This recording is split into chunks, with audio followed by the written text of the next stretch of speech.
रोचक और ज्ञानवर्धक कहानियों की श्रृंखला में आपका स्वागत है। लीजिए आज सुनते हैं कहानियों की इसी श्रृंखला में मुंशी प्रेमचंद जी की सुप्रसिद्ध कहानी जिसका नाम है तेतर। तो लीजिए प्रारंभ है कहानी। आखिर वही हुआ जिसकी आशंका थी, जिसकी चिंता में घर के सभी लोग और विशेषतः प्रसूता पड़ी हुई थी। 3 पुत्रों के पश्चात कन्या का जन्म हुआ। माता सौर में सूख गई, पिता बाहर आंगन में सूख गए और पिता की वृद्धा माता सौर द्वार पर सूख गई। अनर्थ, महाअनर्थ। भगवान ही कुशल करे तो हो। यह पुत्री नहीं राक्षसी है। इस अभागिनी को इसी घर में आना था। आना ही था तो कुछ दिन पहले क्यों न आई। भगवान 7वें शत्रु के घर भी तेतर को जन्म न दे। पिता का नाम था पंडित दामोदर दत्त। शिक्षित आदमी थे, शिक्षा विभाग में ही नौकर भी। मगर इस संस्कार को कैसे मिटा देते जो परंपरा से हृदय में जमा हुआ था कि किसी तीसरे बेटे की पीठ पर होने वाली कन्या अभागिनी होती है, या पिता को लेती है, या माता को, या अपने को। उनकी वृद्धा माता लगी नवजात कन्या को पानी पी पी कर कोसने। कलमुही है, कलमुही, न जाने क्या करने आई है यहाँ। किसी बांझ के घर जाती तो उसके दिन फिर जाते।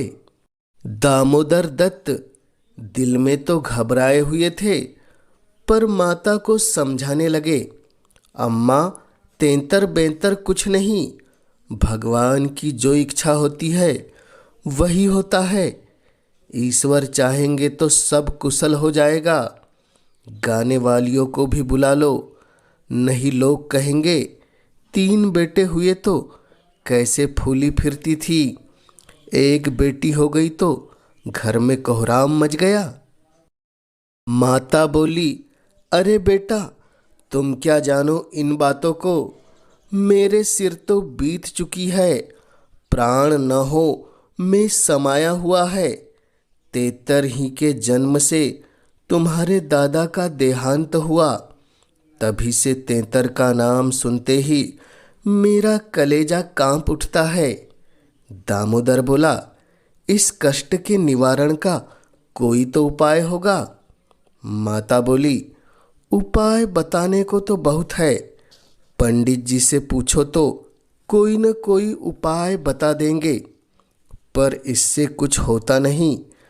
मैंने कौन से अनुष्ठान नहीं किए, पर पंडित जी की तो मुट्ठियाँ गर्म हुई। यहाँ जो सिर पर पड़ता है वह पड़ ही गया।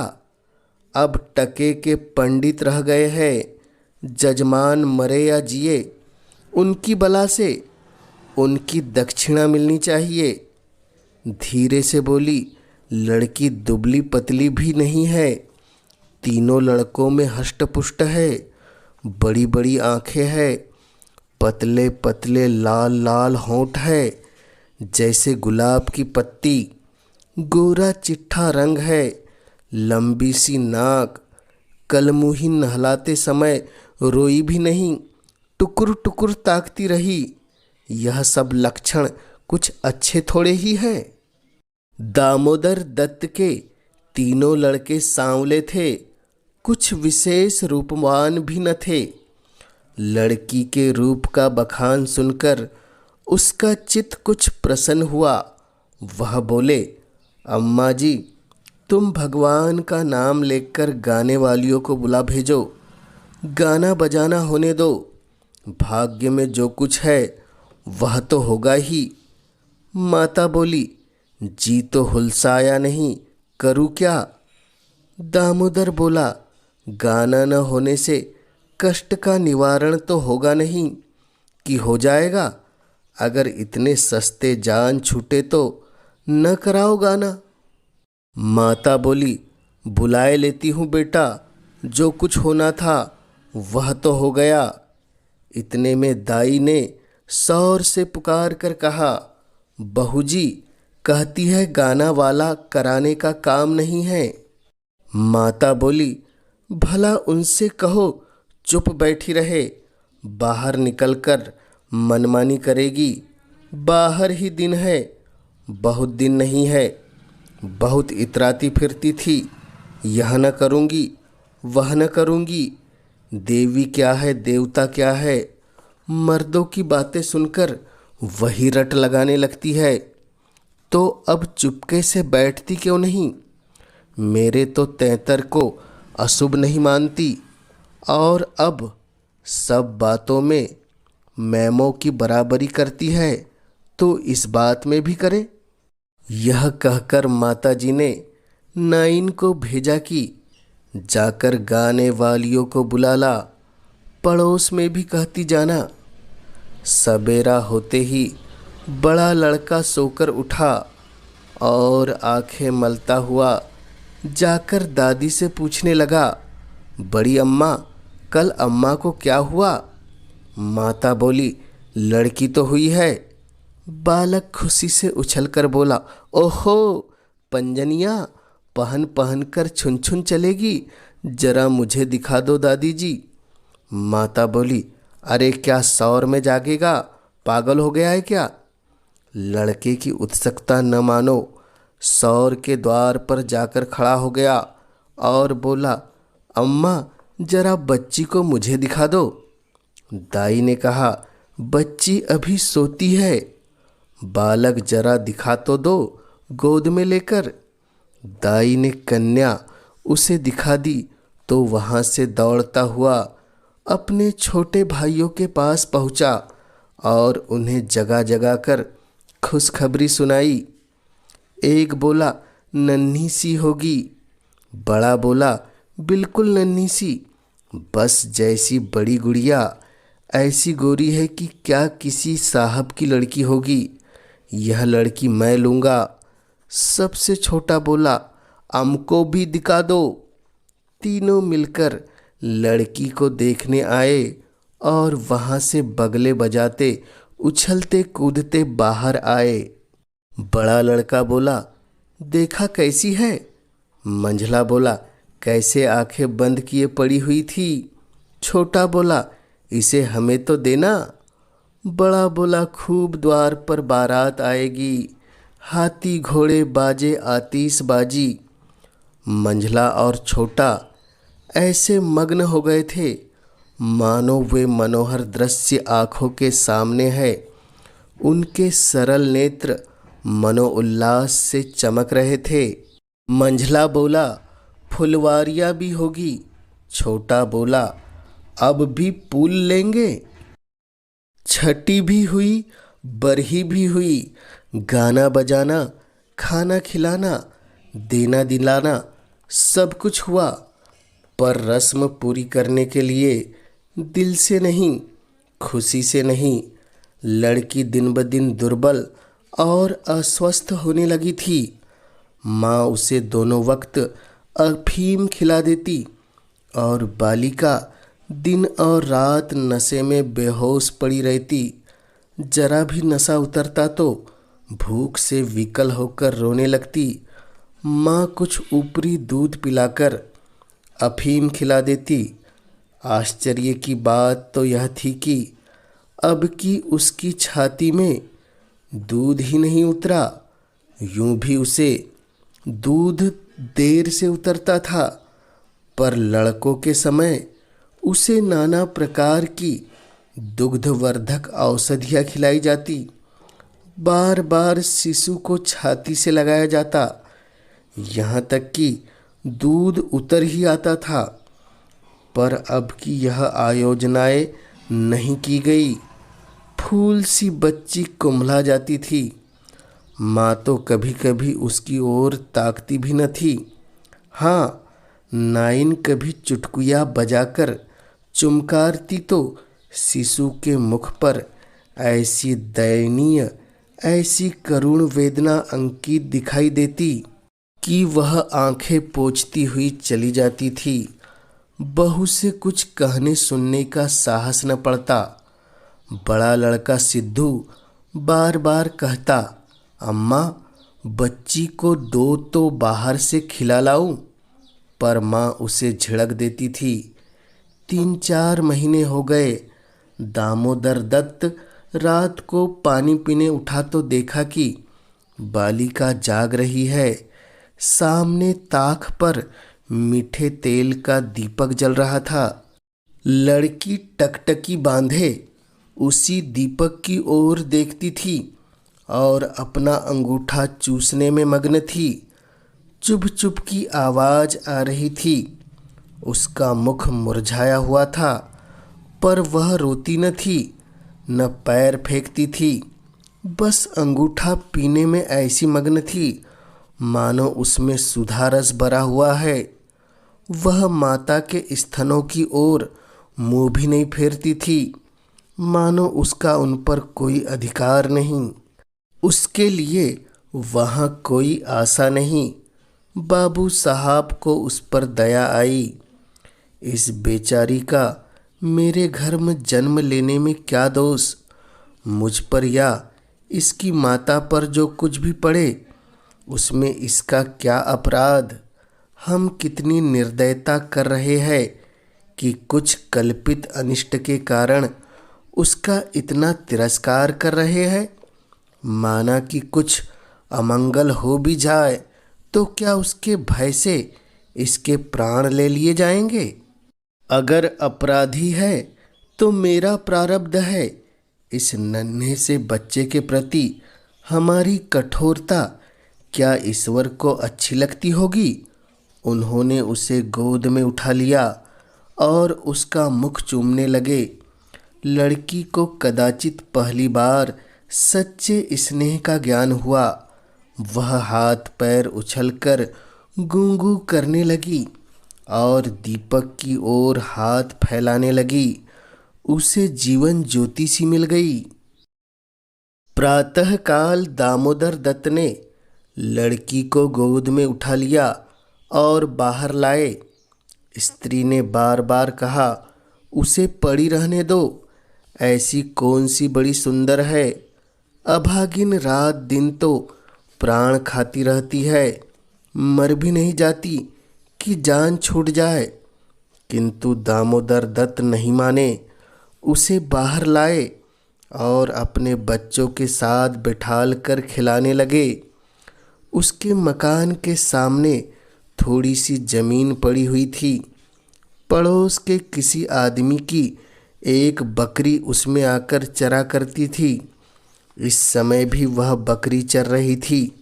बाबू साहब ने बड़े लड़के से कहा, सिद्धू जरा उस बकरी को पकड़ो तो, इसे दूध पिलाए, शायद भूखी है बेचारी। देख तुम्हारी नन्ही सी बहन है ना, इसे रोज हवा में खिलाया करो। सिद्धू को दिल लगी हाथ आई। उसका छोटा भाई भी दौड़ा। दोनों ने घेर कर बकरी को पकड़ा और उसका कान पकड़े हुए सामने लाए। पिता ने शिशु का मुंह बकरी के थन में लगा दिया।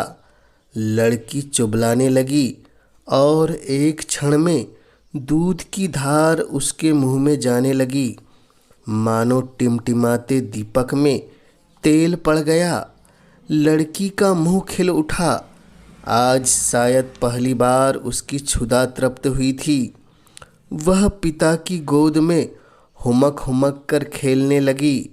लड़कों ने भी उसे खूब नचाया कुदाया।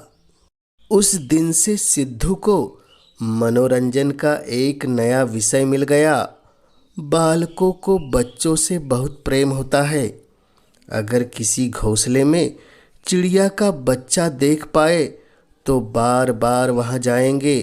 देखेंगे कि माता बच्चे को कैसे दाना चुगाती है, बच्चा कैसे चोंच खोलता है, कैसे दाना लेता है, समय परों को फड़फड़ाकर चेंचे करता है। आपस में बड़े गंभीर भाव से उसकी चर्चा करेंगे। अपने अन्य साथियों को ले जाकर उसे दिखाएंगे। सिद्धू ताक में लगा रहता। ज्यों ही माता भोजन बनाने या स्नान करने जाती, तुरंत बच्ची को लेकर आता और बकरी को पकड़कर उसके थन में शिशु का मुंह लगा देता। कभी दिन में 2-2 3-3 बार पिलाता। बकरी को भूसा चोकर खिलाकर ऐसा परचा लिया कि वह स्वयं चोकर के लोभ में चली आती और दूध देकर चली जाती। इस भांति कोई 1 महीना गुजर गया। लड़की हष्ट-पुष्ट हो गई, मुख पुष्प के समान विकसित हो गया, आंखें जाग उठी। शिशुकाल की सरल आभा मन को हरने लगी। माता उसे देख देख कर चकित होती थी। किसी से कुछ कह तो न सकती, पर दिल में आशंका होती थी कि अब यह मरने को नहीं है, हम लोगों के सिर जाएगी। कदाचित ईश्वर इसकी रक्षा कर रहे हैं, तभी तो दिन ब दिन निखरती जाती है, नहीं तो अब तक तो ईश्वर के घर पहुंच जाती। मगर दादी माता से कहीं ज़्यादा चिंतित थी। उसे भ्रम होने लगा था कि वह बच्ची को खूब दूध पिला रही है, सांप को पाल रही है, शिशु की ओर आंख उठाकर भी न देखती। यहाँ तक कि एक दिन कह बैठी, लड़की का बड़ा छोह करती हो। हाँ भाई, माँ हो कि नहीं, तुम न छोह करोगी तो कौन करेगा। माता बोली, अम्मा जी ईश्वर जानते हैं, जो मैं इसे दूध पिलाती होगी तो। अरे तो मैंने थोड़ी ही मना किया है, मुझे क्या गरज पड़ी है कि मुफ्त में अपने ऊपर पाप लूँ, कुछ मेरे सिर में जाएगी नहीं। अब आपको विश्वास ही न हो आए तो मैं क्या करूँ। मुझे पागल समझती हो, वह हवा पी पी कर ऐसी हो रही है। लड़की की माता बोली, भगवान जाने अम्मा, मुझे तो अपने आप अचरज होता है। बहू ने बहुत निर्देशिता जताई, किंतु वृद्ध सास को विश्वास न आया। उसने समझा यह मेरी शंका को निर्मूल समझती है, मानो मुझे इस बच्ची से कोई बैर है। उसके मन में यह भाव अंकुरित होने लगा कि इसे कुछ हो जाए तब यह समझे कि मैं झूठ नहीं कहती थी। वह जिन प्राणियों को अपने प्राणों से भी प्रिय समझती थी, उन्हीं लोगों की अमंगल कामना करने लगी, केवल इसलिए कि मेरी शंकाएं सत्य हो जाए। वह यह तो नहीं जानती थी कि कोई मर जाए, पर इतना अवश्य चाहती थी कि किसी बहाने से मैं चेता दी कि देखो, तुमने मेरा कहा न माना, यह उसी का फल है। उधर की ओर से ज्यों-ज्यों यह द्वेष भाव प्रकट होता था, बहू का कन्या के प्रति स्नेह बढ़ता था।